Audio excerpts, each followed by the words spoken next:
Bulacan. Ang Fish Hunter ng Zambales, Kaaldoy, the Fish Hunter. Good morning mga ka-hunter. Subukan na naman nating lalaot. Ngayon, matagal na ako hindi nakalaot mga ka-hunter. Sanhi ng una, wala nang nahuhuli talaga na isda, walang makita. Kaya pambira akong nakakalaot. Kaya subukan na naman ngayong ka-hunter. Baka mayroong awa ng Panginoon, mabigyan tayo ng blessing. Pasensya na kayo kung hindi ako masyadong nakaka-upload. Dahil na yan, araw-araw akong lumalaot ka-hunter. Tulad ngayon, sa araw-araw, masama nga ang pakiramdam ko. Pero kung hindi tayo lalaot, lalong wala ka-hunter. Dahil maraming pangangailangan si ka-hunter eh. Malalaki na kasi yung alaga ko. Wala akong maipambili ng pagkain. Kaya minsan ka-hunter, nagsasideline na lang ako ng similya, ganyan, unti-unti, para lang mayroong mahuli si ka-hunter nyo. Maraming salamat uli sa lahat, sa pangunawa, sa suporta, at sa walang sawang panunood at mga subscriber ko. Watch na lang kayo mga ka-hunter. Mga ka-hunter, naglambat ako ngayon, na ilagay ko na yung lambat. Mag-ano na lang tayo ng mga isdang maliit dahil walang nakikitang malalang isda. Talagang mahina ng isda dito. Kaya ito, mag-ulam lang siguro mga ka-hunter ang kurin ni ka-hunter nyo. Nailagay ko na yung lambat ka-hunter. Hindi ko na na-video ang paglalambot ko dahil sa mahaba itong lambat na dala ko, kasi mahirap mag-video kung nag-iisa. Kaya watch na lang kayo ka-hunter. Mayroon akong naisara ko na yung lambat, pero unti lang na sa loob. Tingnan nyo na lang ka-hunter.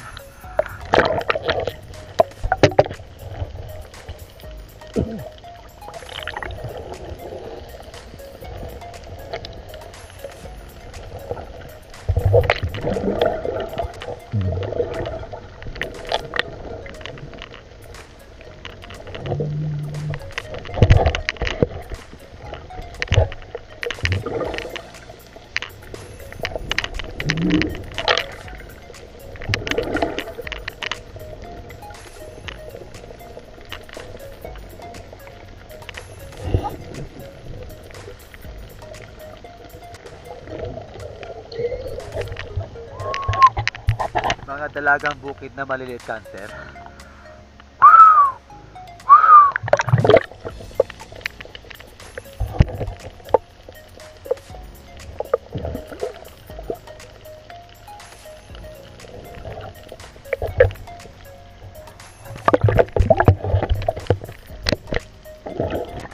Gamit itong salok ka-hunter, sasalukin natin yung mga hindi na nalalambat. Salukin na lang natin.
Kung hawak ko ang GoPro at saka salok,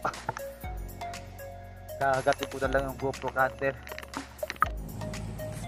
Ka-hunter, mga ka-hunter, nakauwi na ako kanina pa. Ito yung nahuli natin. Talagang mahina ng isda, kaya pinagtyagaan na ni ka-hunter itong mga isdang ganito, yung mga dalagang bukid ka-hunter. Dalagang bukid. Mga dalagang bukid lang nahuli ni ka-hunter dahil wala talagang makita. Yan. Pang ulam lang namin mga ka-hunter. Para lang hindi nabibili. Talagang wala. Kahit nasaan ako pumunta kanina tanghali na rin ako nakauwi mga ka-hunter. Kaya ito lang nahuli namin. Oo, masarap daw ito nga sabi ni Madam. Shout out pala mga kanter sa mga kandidatong nanalo na sana maglingkod kayo ng tapat at huwag pabayaan mga barangay natin. Maraming salamat pala sa mga bumoto at sa mga shout out din sa mga hindi pinalad. Huwag kayong mawawalan ng pag-asa at mayroon pang darating na eleksyon mga kanter. Kaya gulang hanggat may eleksyon, go pa rin. O, di ba ko? Ako, buti si Iko, nagkakapi na siya. O, shout out ka na ko. Yan. Gusto niya mapanoodin din naman yung mukha niya mamaya. Yan ang maano ko na ano eh. Masaya siya eh. Nag-shout out now talaga. Oh, thank you so much sa mga subscriber ko at viewer. Oh, matali kong tagahanga to talaga kahit na walang nahuhuli. Basta lang ma-vlog ko rin daw siya. Oh, yan, tuwang-tuwa siya. Oh, tuwang-tuwa oh. Tuwang-tuwa na rin si kanter nyo. Kahit na walang nahuhuli, basta tuwang may natutuwa din. Yan mga kanter. Ito ang nahuli ko. Oo, marami sana to kanter pero lang talaga mailap to. Kaya yung pagbibideo ko kanina, wala, mahina din. Kaya ito lang.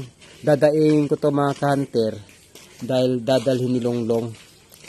Yung anak ko sa Pampanga, ito rin yung gusto ng anak ko sa daing. Thank you so much. Was na lang sa next episode.